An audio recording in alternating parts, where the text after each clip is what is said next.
Hello, welcome to সহজ study. আজকে তোমাদের জিকের 68 নাম্বার ক্লাস করাবো এবং এর আগে 67টি ক্লাস হয়ে গিয়েছে। তোমরা যারা সেই ক্লাসগুলি দেখোনি অবশ্যই আমাদের চ্যানেলে প্লে লিস্ট করা আছে, তোমরা সেখানে গিয়ে সেই ক্লাসগুলি দেখে নেবে। এবং এই ক্লাসটি প্রতিদিন সকাল 7টায় হয়, তোমরা অবশ্যই সকাল 7টায় এই ক্লাসটিতে যুক্ত হয়ে যাবে। এবং তোমরা যারা এখনও পর্যন্ত আমাদের টেলিগ্রাম চ্যানেলে যুক্ত হওনি অবশ্যই আমাদের টেলিগ্রাম চ্যানেলে যুক্ত হয়ে যাবে। ডিসক্রিপশানে লিঙ্ক দেওয়া আছে, সেখানে গিয়ে তোমরা আমাদের টেলিগ্রাম চ্যানেলে যুক্ত হয়ে যাবে। এবং আজকের ক্লাসটি তোমরা শুরু থেকে শেষ পর্যন্ত দেখতে থাকো। খুবই গুরুত্বপূর্ণ কিছু প্রশ্ন নিয়ে আসলাম যেগুলি বিগত বিভিন্ন এক্সামে এসেছে। তোমরা ক্লাসটি কন্টিনিউ করতে থাকো এবং সম্পূর্ণ দেখতে থাকো। ফার্স্ট প্রশ্ন, শর্ত বিলোপ নীতি কে প্রবর্তন করেছিলেন? তাহলে ফার্স্ট প্রশ্নে কি বলা হয়েছে? শর্ত বিলোপ নীতি কে প্রবর্তন করেছিলেন? Lord Cornwallis, Lord Dalhousie, Lord Amherst, Lord Ellenborough. তাহলে সঠিক অ্যান্সারটি কী হবে? সকলেই অ্যান্সার করতে থাকো 1 নম্বর প্রশ্নের জন্য।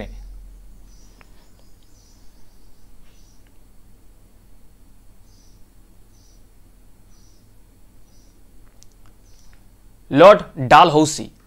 লর্ড ডালহৌসি শর্ত বিলোপ নীতি প্রবর্তন করেছিলেন। এছাড়া মনে রাখবে ডাক ব্যবস্থার প্রবর্তন, ডাক ব্যবস্থার প্রবর্তন, সাঁওতাল বিদ্রোহ হয়েছিল লর্ড ডালহৌসির সময়, সাঁওতাল বিদ্রোহ। লর্ড কর্নওয়ালিস মনে রাখবে এখানে চিরস্থায়ী বন্দোবস্ত প্রবর্তন করেছিলেন, চিরস্থায়ী বন্দোবস্ত। লর্ড আমহার্স্ট মনে রাখবে ইয়ান্দাবুর সন্ধি।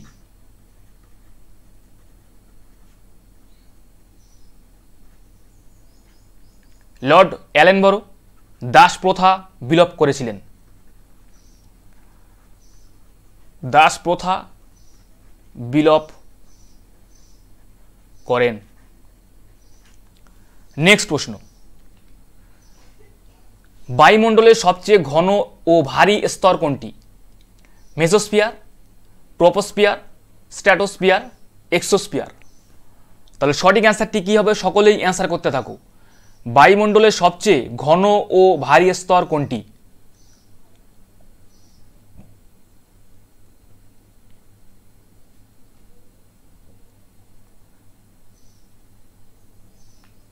ট্রপোস্ফিয়ার। ট্রপোস্ফিয়ার হলো বায়ুমণ্ডলের সবচেয়ে ঘন ও ভারী স্তর। মেসোস্ফিয়ার মনে রাখবে এটি বায়ুমণ্ডলের শীতলতম স্তর, শীতলতম স্তর বায়ুমণ্ডলের। স্ট্র্যাটোস্ফিয়ার মনে রাখবে ওজোন স্তর অবস্থান করে, ওজোন স্তর অবস্থান করে। এক্সোস্ফিয়ার, এই স্তরে বায়ু খুবই হালকা, মনে রাখবে বায়ু খুবই হালকা।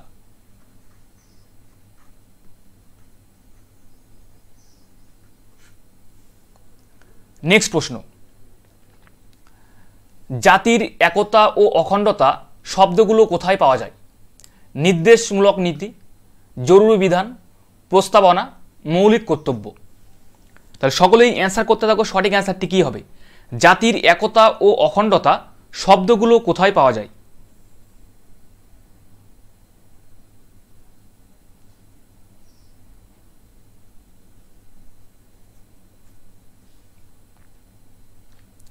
প্রস্তাবনায়। সঠিক অ্যান্সারটি হলো প্রস্তাবনা। নিম্নের কোনটি একটি অযৌন জননের উদাহরণ? গোলাপ, অ্যাগারিকাস, স্পাইরোগাইরা, কোনোটিই নয়। সকলেই অ্যান্সার করতে থাকো। সঠিক অ্যান্সারটি কী হবে? নিম্নের কোনটি একটি অযৌন জননের উদাহরণ?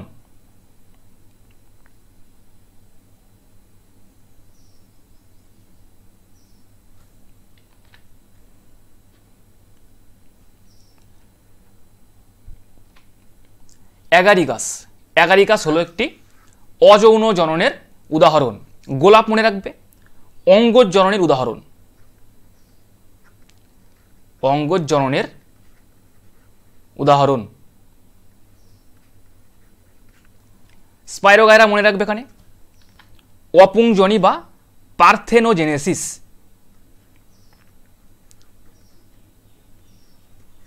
অপুংজনি বা পার্থেনো জেনেসিস।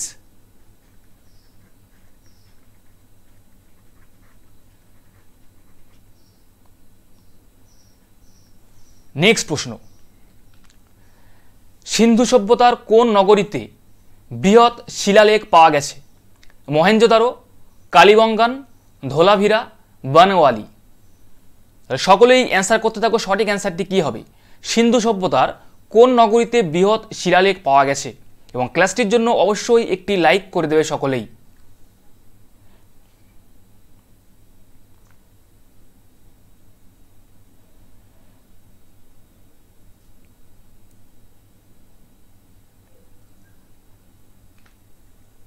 ধোলাভিরা। ধোলাভিরাতে বৃহৎ শিলালেখ পাওয়া গেছে। মনে রাখবে এটি গুজরাটে অবস্থিত। গুজরাটে অবস্থিত ধোলাভিরা। মহেঞ্জোদারো মনে রাখবে এখানে বৃহৎ স্নানাগার।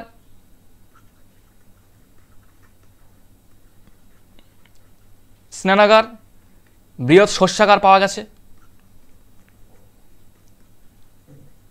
শস্যাগার পাওয়া গেছে মহেঞ্জোদারো থেকে।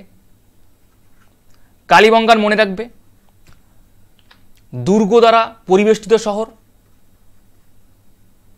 দুর্গ দ্বারা পরিবেষ্টিত শহর।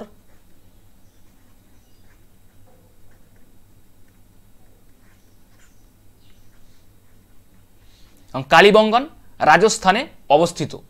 বনওয়ালি মনে রাখবে এখানে লাঙ্গলের টেরাকোটার মডেল পাওয়া গেছে।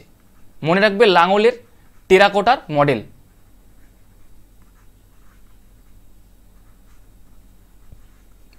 টেরাকোটার মডেল পাওয়া গেছে। নেক্সট প্রশ্নে যাব। পূর্ব কলকাতার জলাভূমির সঙ্গে সংশ্লিষ্ট নদীটি হল দামোদর, ময়ূরাক্ষী, তিস্তা, বিদ্যাধরী। তাহলে 6 নম্বর প্রশ্নে কি বলা হয়েছে? পূর্ব কলকাতার জলাভূমির সঙ্গে সংশ্লিষ্ট নদী কোনটি? সকলেই অ্যান্সার করতে থাকো, সঠিক অ্যান্সারটি কি হবে?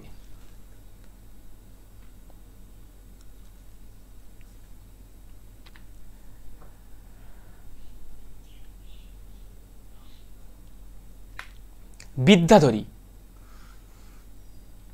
পূর্ব কলকাতার জলাভূমির সঙ্গে যে নদীটি সংশ্লিষ্ট সেটি হলো বিদ্যাধরী।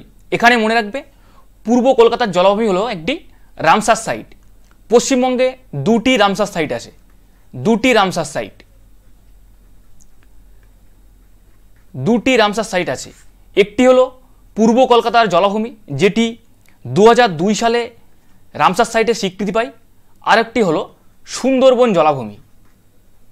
সুন্দরবন জলাভূমি, যেটি 2019 সালে রামসার সাইটের স্বীকৃতি পায়।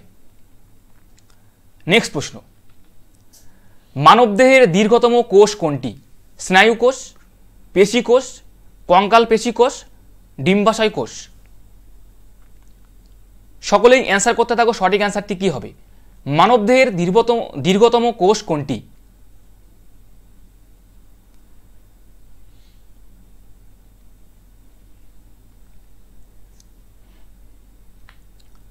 স্নায়ুকোষ।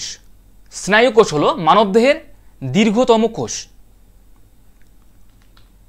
8 নম্বর প্রশ্ন, ভারতের সংবিধানের কোন ধারায় গ্রাম পঞ্চায়েতের গঠনের কথা বলা হয়েছে? ধারা 17, 19, 29, 40।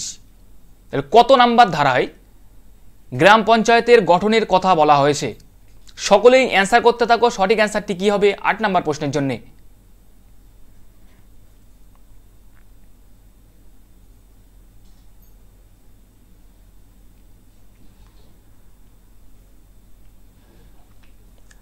চল্লিশ নম্বর ধারায়। 40 নম্বর ধারায় গ্রাম পঞ্চায়েতের গঠনের কথা বলা হয়েছে। 17 নম্বর ধারা কানে মনে রাখবে অস্পৃশ্যতার দূরীকরণের কথা বলা হয়েছে। অস্পৃশ্যতার দূরীকরণ।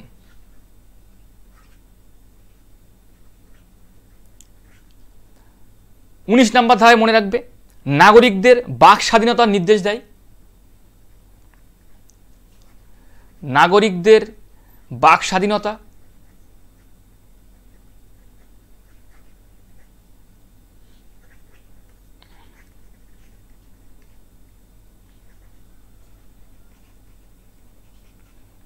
এবং 29 নাম্বার ধারা মনে রাখবে এখানে, সংখ্যালঘুদের স্বার্থ সংরক্ষণ। সংখ্যালঘুদের স্বার্থ সংরক্ষণ।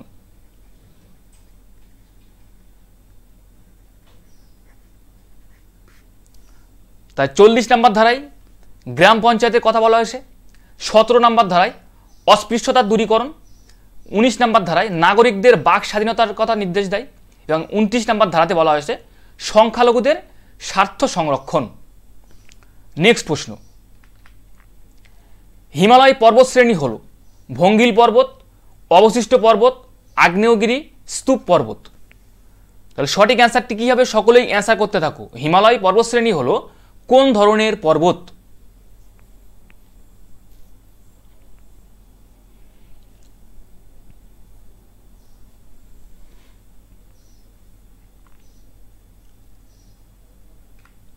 ভঙ্গিল পর্বত। হিমালয় পর্বতশ্রেণী হল ভঙ্গিল পর্বত। নেক্সট প্রশ্ন, নিম্নের কে হকির জাদুকর নামে পরিচিত? সেলিম আলী, মেজর ধ্যানচাঁদ, চাণক্য, কালিদাস। সকলেই অ্যান্সার করতে থাকো। নিম্নের কে হকির জাদুকর নামে পরিচিত?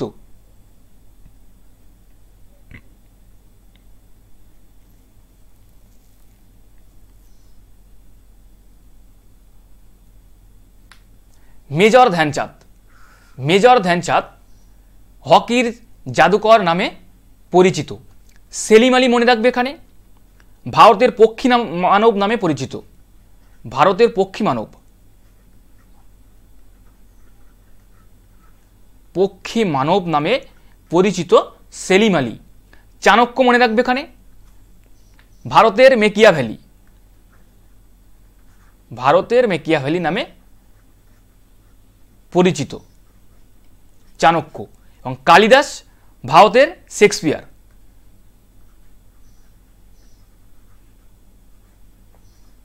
ভারতের শেক্সপিয়ার নামে পরিচিত কালিদাস। নেক্সট প্রশ্ন, ছত্রাক সংক্রমণে নিম্নের কোন রোগটি ছড়ায়? Cholera, athletes foot, polio, malaria. তাহলে সঠিক অ্যান্সারটি কী হবে? সকলেই অ্যান্সার করতে থাকো। ছত্রাক সংক্রমণে নিম্নের কোন রোগটি ছড়ায়?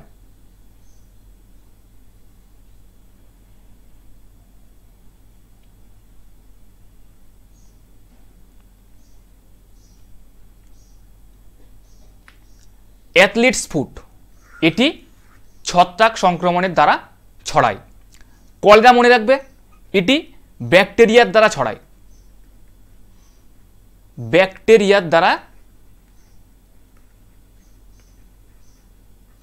ব্যাকটেরিয়ার দ্বারা ছড়ায় কলেরা রোগটি।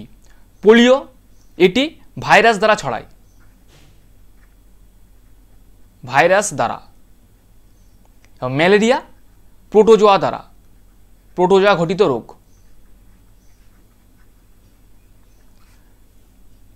নেক্সট প্রশ্ন,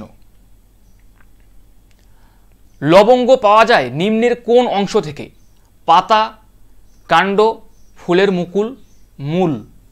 সকলেই অ্যান্সার করতে থাকবো। সঠিক অ্যান্সারটি কি হবে? লবঙ্গ পাওয়া যায় নিম্নের কোন অংশ থেকে?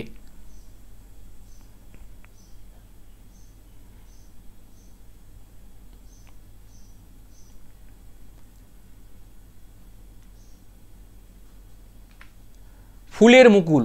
ফুলের মুকুল থেকে লবঙ্গ পাওয়া যায়। 13 নম্বর প্রশ্ন, উঁচু পর্বতের মতো দেখতে মেঘকে কি বলা হয়? Cumulonimbus, cumulus, altostratus, cirrocumulus. সকলেই অ্যান্সার করতে থাকো। সঠিক অ্যান্সারটি কি হবে? উঁচু পর্বতের মতো দেখতে মেঘকে কি বলা হয়?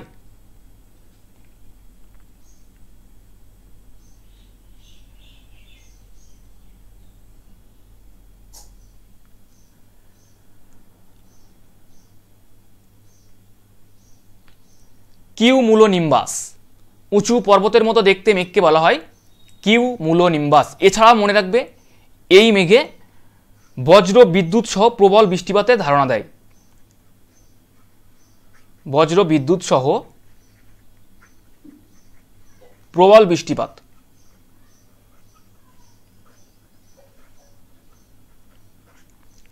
কিউমুলাস মনে রাখবে পরিষ্কার আবহাওয়ার সূচনা দেয়।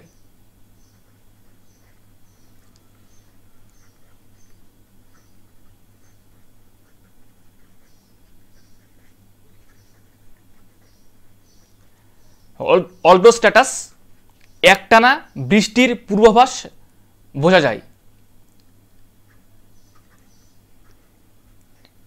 একটানা বৃষ্টির পূর্বাভাস।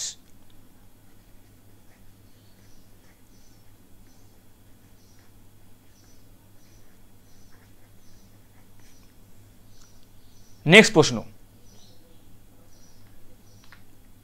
মেগাস্থেনিসের রচিত ইন্ডিকা গ্রন্থ থেকে কোন বংশের ইতিহাস জানা যায়?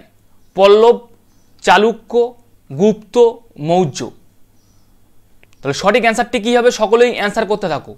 মেগাস্থেনিসের রচিত ইন্ডিকা গ্রন্থ থেকে কোন বংশের ইতিহাস জানা যায়?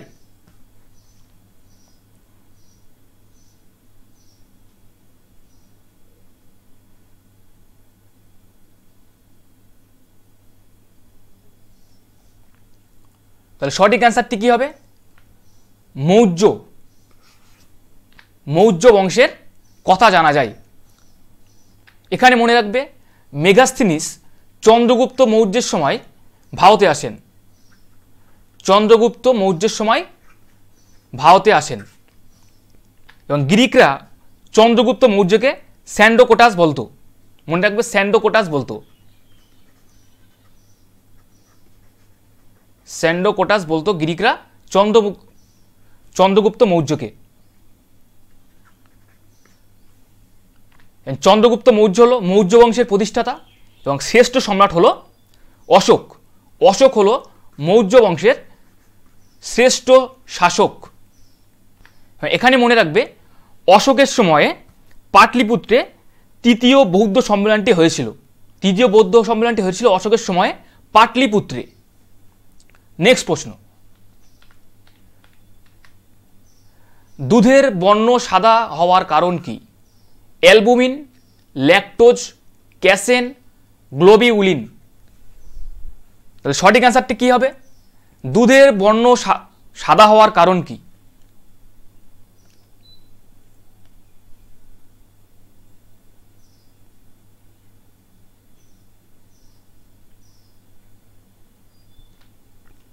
ক্যাসেন। সাদা হওয়ার কারণ হলো ক্যাসেন।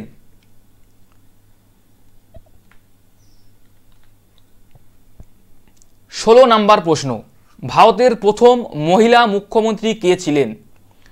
প্রতিভা পাটিল, সুচেতা কৃপালিনী, সরোজিনী নাইডু, পদ্মজা নাইডু। সকলেই অ্যান্সার করতে থাকো। ভারতের প্রথম মহিলা মুখ্যমন্ত্রী কে ছিলেন?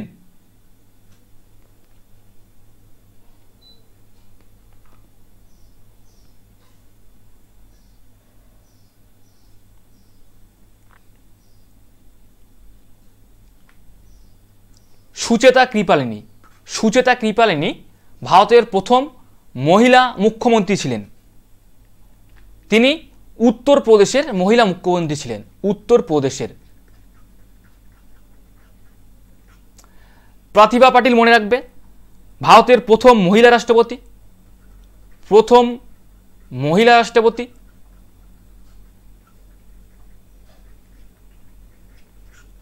সরোজিনী নাইডু ভারতের প্রথম মহিলা রাজ্যপাল, উত্তরপ্রদেশ থেকে ছিলেন।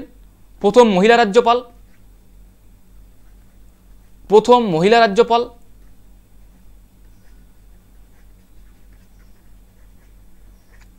এছাড়াও মনে রাখবে সরোজিনী নাইডু হলো জাতীয় কংগ্রেসের প্রথম ভারতীয় মহিলা সভাপতি ছিলেন।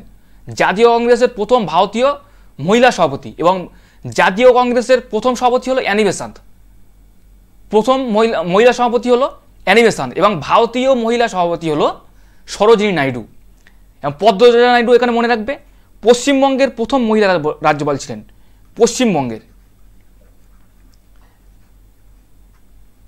পশ্চিমবঙ্গের প্রথম মহিলা রাজ্যপাল ছিলেন পদ্মজা নাইডু। নেক্সট প্রশ্ন, আরাবারি যে জন্য বিখ্যাত তা হলো সৌধ সংরক্ষণ, বাঘ সংরক্ষণ, একশৃঙ্গ গন্ডার সংরক্ষণ, যৌথ বন সংরক্ষণ ব্যবস্থা। তাহলে সঠিক অ্যান্সারটি কী হবে? সকলেই অ্যান্সার করতে থাকো। আরাবারি যে জন্য বিখ্যাত তা হলো নিচের কোনটি?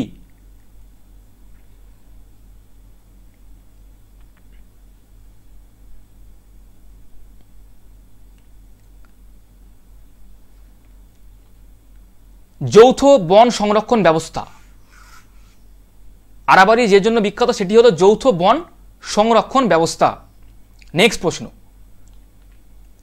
অপারেশন ফ্লাড নিম্নের কোনটির সাথে সম্পর্কিত?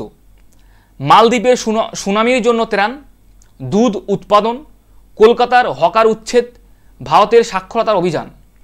সকলেই অ্যান্সার করতে থাকো সঠিক অ্যান্সারটি কী হবে, এবং ক্লাসটির জন্য অবশ্যই একটি লাইক করে দেবে সকলেই।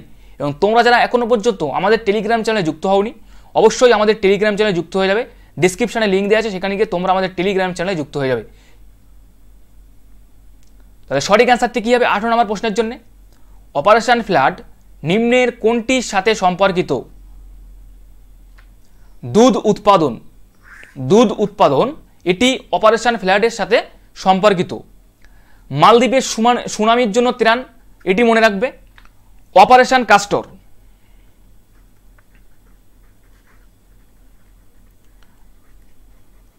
অপারেশন কাস্টর হলো মালদ্বীপের সুনামির জন্য ত্রাণ। কলকাতার হকার উচ্ছেদ মনে রাখবে সাইশাইন, অপারেশন সাইশাইন, সাইশাইন। এবং ভারতের সাক্ষরতা অভিযান operation blackboard, operation blackboard. Next প্রশ্ন, নিম্নের কে লোকহিতবাদী নামে পরিচিত ছিলেন? জ্যোতিবা ফুলে, গোপাল হরি দেশমুখ, গোপাল কৃষ্ণ গোখলে, স্বামী বিবেকানন্দ। সকলেই অ্যান্সার করতে থাকো। নিম্নের কে লোকহিতবাদী নামে পরিচিত ছিলেন?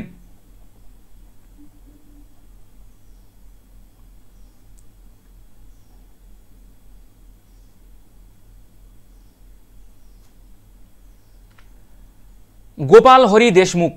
গোপাল হরি দেশমুখ লোকহিতবাদী নামে পরিচিত ছিলেন। ভারতীয় জাতীয় কংগ্রেসের প্রথম অধিবেশনে সভাপতি কে ছিলেন?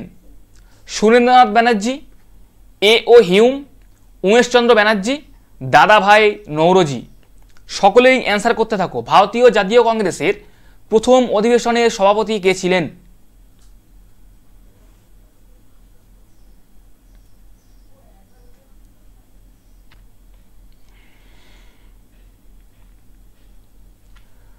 উমেশচন্দ্র ব্যানার্জি।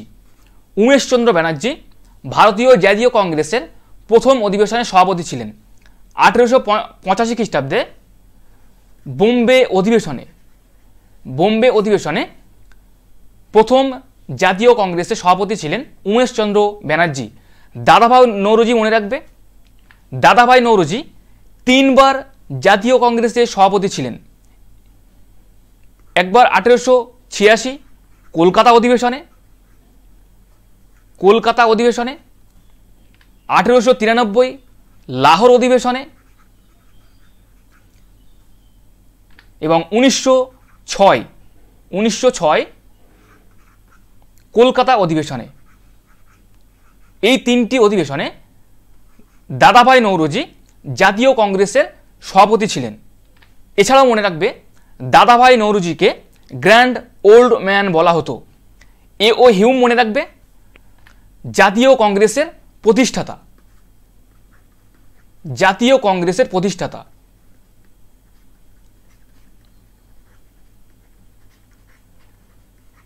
জাতীয় কংগ্রেসের প্রতিষ্ঠাতা হলো এ.ও. হিউম। নেক্সট প্রশ্ন, পৌরসভা ও পঞ্চায়েত নির্বাচন কে পরিচালনা করে? রাজ্য সরকার, কেন্দ্র সরকার, কেন্দ্র নির্বাচন কমিশন, রাজ্য নির্বাচন কমিশন। সকলেই অ্যান্সার করতে থাকো। পৌরসভা ও পঞ্চায়েত নির্বাচন কে পরিচালনা করে?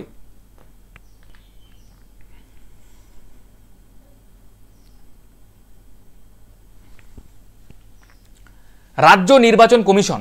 রাজ্য নির্বাচন কমিশন পৌরসভা ও পঞ্চায়েত নির্বাচন পরিচালনা করেন।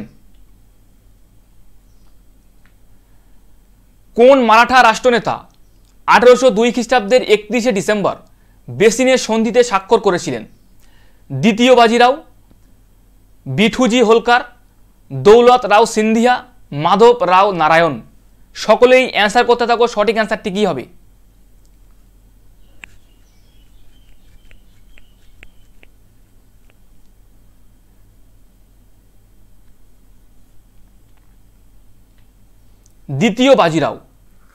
দ্বিতীয় বাজিরাও বেসিনের সন্ধিতে স্বাক্ষর করেছিলেন। প্রসাদ নগরী বলা হয় নিম্নের কোনটিকে? জামশেদপুর, কলকাতা, অন্ধ্রপ্রদেশ, উদয়পুর। সকলেই অ্যান্সার করতে থাকো। প্রসাদ নগরী বলা হয় নিম্নের কোনটিকে?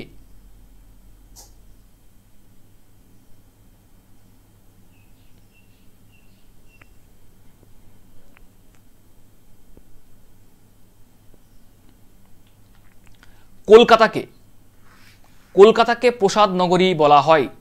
জামশেদপুর মনে রাখবে, ভারতের পিটসবার্গ।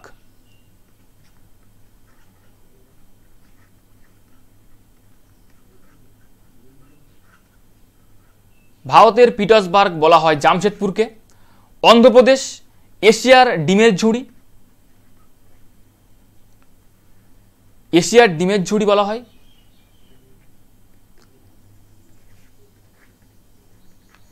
উদয়পুর মনে রাখবে, হ্রদের নগরী।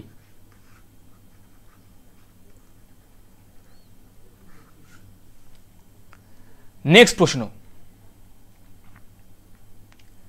পৃথিবীর বৃহত্তম বদ্বীপ হলো কোনটি? গাঙ্গেয় বদ্বীপ, মিসিসিপি বদ্বীপ, ইরাবতী বদ্বীপ, গোদাবরী বদ্বীপ।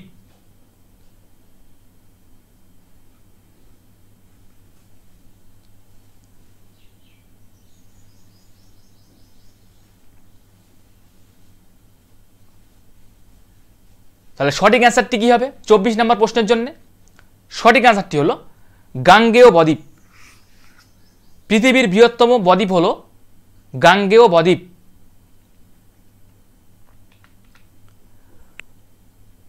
অবনীন্দ্রনাথ ঠাকুর নিম্নের কোনটি রচনা করেছেন?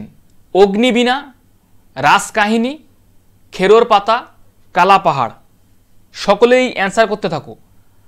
অবনীন্দ্রনাথ ঠাকুর নিম্নের কোনটি রচনা করেছেন?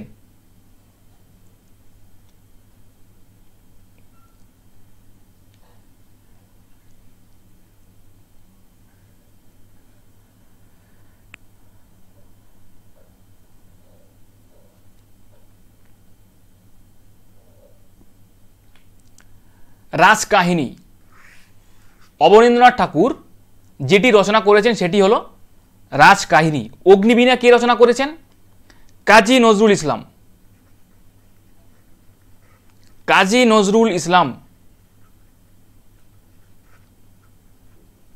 নজরুল ইসলাম অগ্নিবীণা এটি রচনা করেছেন। খেরোর পাতা মনে রাখবে, লীলা মজুমদার।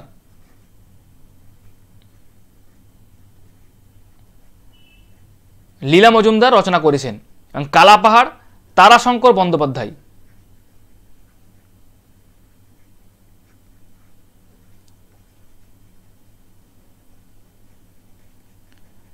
তারাশঙ্কর বন্দ্যোপাধ্যায় কালা পাহাড় রচনা করেছেন। নেক্সট প্রশ্ন, বিজয়নগর রাজ্যের রাজধানী নাম কি ছিল? হাম্পি, মাইসোর, আইহোল, কাঞ্চিপুরম। তাহলে সঠিক অ্যান্সারটি কি হবে? সকলেই অ্যান্সার করতে থাকো। বিজয়নগর রাজ্যের রাজধানীর নাম কি ছিল?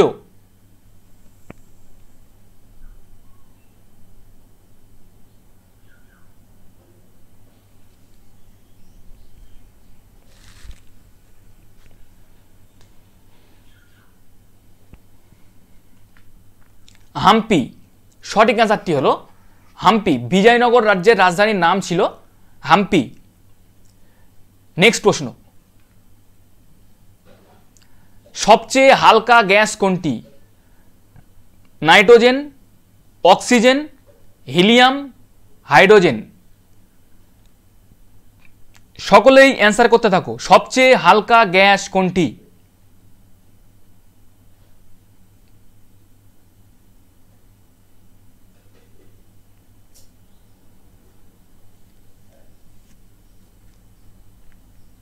তাহলে সঠিক অ্যান্সারটি কী হবে? সঠিক অ্যান্সারটি হলো হাইড্রোজেন। হাইড্রোজেন হলো সবচেয়ে হালকা গ্যাস। 28 নম্বর প্রশ্ন, শান্তিস্বরূপ ভাটনগর পুরস্কার নিম্নের কোন ক্ষেত্রে দেওয়া হয়? সাহিত্য, সাম্প্রদায়িক সম্প্রীতি, বিজ্ঞান ও প্রযুক্তি, খেলাধুলার প্রশিক্ষণ। কোন ক্ষেত্রে শান্তিস্বরূপ ভাটনগর পুরস্কারটি দেওয়া হয়? সকলেই অ্যান্সার করতে থাকো 28 নম্বর প্রশ্নের জন্যে।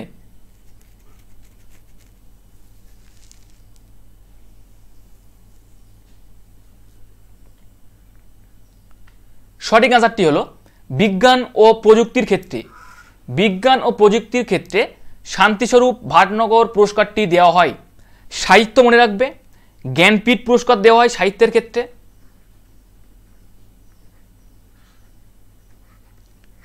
জ্ঞানপীঠ পুরস্কার দেওয়া হয়। সাম্প্রদায়িক সম্প্রীতি মনে রাখবে, কবির সম্মান।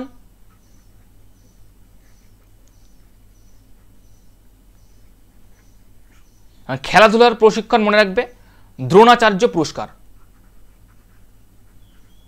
দ্রোণাচার্য পুরস্কার। তাহলে শান্তিস্বরূপ ভাটনগর পুরস্কার দেওয়া হয় বিজ্ঞান ও প্রযুক্তির ক্ষেত্রে, সাহিত্যের ক্ষেত্রে দেওয়া হয় জ্ঞানপীঠ পুরস্কার, সাম্প্রদায়িক সম্প্রীতির ক্ষেত্রে কবির সম্মান এবং খেলাধুলার প্রশিক্ষণের জন্য দ্রোণাচার্য পুরস্কারটি দেওয়া হয়। নেক্সট প্রশ্ন, হেরিডিটির একক কি? জিন, ক্রোমোজোম, নিউক্লিয়াস, নিউক্লিওটাইড। এটি তোমাদের আগের দিন হোমওয়ার্ক ছিল। সঠিক অ্যান্সারটি কী হবে? সকলেই অ্যান্সার করতে থাকো। হেরিডিটির একক কি?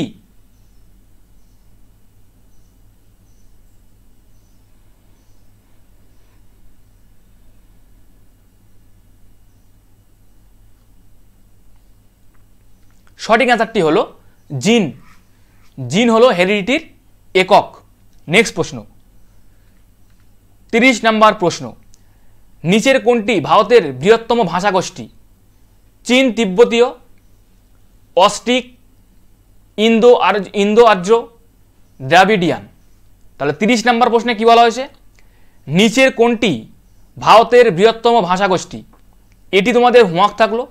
অবশ্যই তোমরা 30 নম্বর প্রশ্নের সঠিক অ্যান্সারটি কী হবে তোমরা কমেন্ট করে জানাবে।